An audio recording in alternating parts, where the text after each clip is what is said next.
Jim, let's end the show with some Tony Khan media scrum audio in advance of the big pay-per-view Double or Nothing. Oh, boy. From the MGM Grand in Paradise, Nevada. Here is Tony Khan, according to these notes, on being a character on TV. Let's go to this. This is going back a little bit, but I wanted to ask about your thought process on being a character on TV. I know originally you said, you were reluctant to do it. You were known as the matchmaker because that's a necessary element. But now we've seen you in recent weeks, and I'm including the stuff with, you appearing on the NFL draft as part of it, but you've been more of a character in this sort of internal power struggle. And I just wanted to know, who or what sort of made you change your mind about being on TV more, if anything, because it's been effective, it's been well received, but what? I just kind of wanted to get... Let's stop for a second. I guess you have to say that when the guy's sitting in front of you, right? But who has well received this? All you had to say was, can you talk about your thought process behind now being an on-air character and how far you think this will go? The problem is you get a lot of people kind of building up the question and trying to butter the person up before they get to what isn't even a hard question. But saying that it's been acclaimed as appearance on TV, that's absurd. That's the media saying something to kiss ass. Get your thoughts on, the various appearances you've made in the past couple weeks, including, last night driving Darby into the arena with the truck. Sure. Well, I appreciate that. Thanks for saying it's been well received. I'm glad to hear that. And I've really tried to limit the amount of appearances that I personally have made over the past 5 years. I think it would be fair to say that less than 0.1% of the television time has been spent on me over the last 5 years. And that's how it should be. And occasionally, like you said, if a match needed to be made or a major announcement, I would come out and do those things.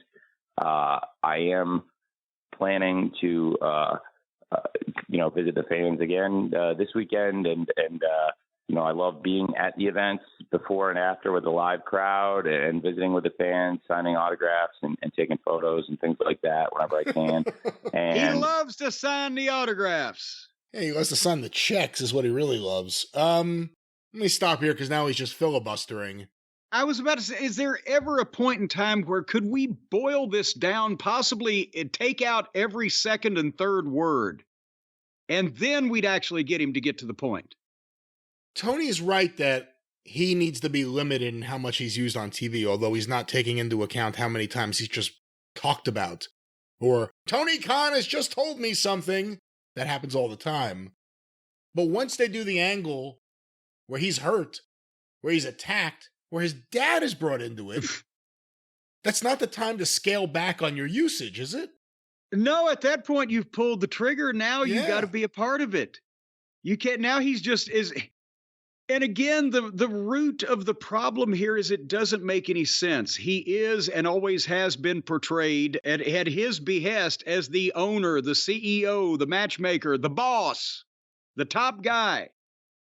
And these other weasels work for him. They may be EVPs, but they may be able to run roughshod if Tony has gone overseas to fucking Argentina to scout football talent or soccer talent or whatever for a week or two, especially back in the old days before there was no internet, maybe the fucking EVPs could have run roughshod.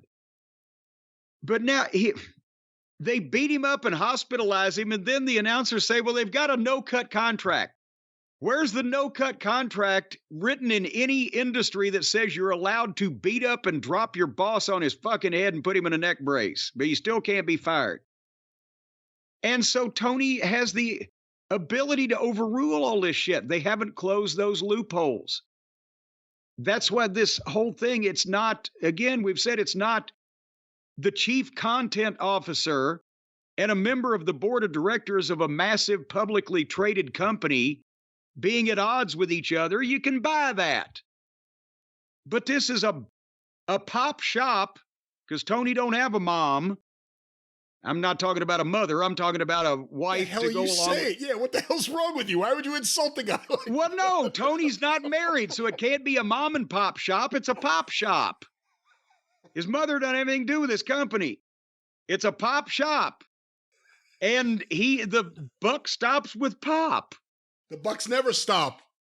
Well, and the Pop needs to stop the Bucks. All right, well,